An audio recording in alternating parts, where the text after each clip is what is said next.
Following on from my recent video, which I called Unjust But True Stories with Police Traps, some people have asked me, if you are given a fixed penalty, must you accept that fixed penalty, or can you instead reject it and have your case heard in court? Now, this one is very straightforward in one sense, in that you can challenge a fixed penalty, but you should think about it very carefully before you do so, because a fixed penalty is going to be a much quicker way of dealing with what you're accused of, and the penalty is likely to be far less severe than if you go to court and you are still found guilty anyway, because you've gone to court, you've been found guilty and wasted everybody's time. So if you are offered a fixed penalty, you can accept it or you can challenge it. In England and Wales, a fixed penalty for speeding, you're going to have to pay a £100 fine and you're going to get 3 points on your licence, or perhaps you might be offered an awareness course instead, but only if the police decide that it's appropriate for your specific offence and you haven't been on a speed awareness course within the last 3 years. If you outright reject the claim that you've been speeding, which I sort of feel that I wish I had have done when I was very younger, watch my video linked in the description below to understand what I mean,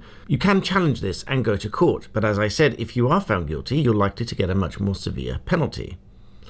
The amount of any fine is going to depend on what the speed limit was and how fast you were driving at that time, and any other aggravating circumstances, such as how many people were around. Was it near a school or something like that? And when a fine is levied at court, it's likely to be a percentage of your weekly income, up to a maximum generally of £1,000, or £2,500 if you were driving on the motorway. And remember as well, there is always the risk of being disqualified from driving or having your licence suspended. For new drivers in particular, as I was a new driver in the story that I've linked in the description below, if you are within 2 years of passing your driving test and you build up 6 penalty points or more, your licence will be withdrawn. So the very short answer to the question, can you challenge a fixed penalty, is yes, you can, but I would think very carefully before doing so. Now remember, this is not any kind of appeal process, it is just you rejecting or disagreeing that you've committed this offence and you want it to be determined by a court. So I hope that helps to answer the question. Please remember to subscribe and like this video, and thank you for watching.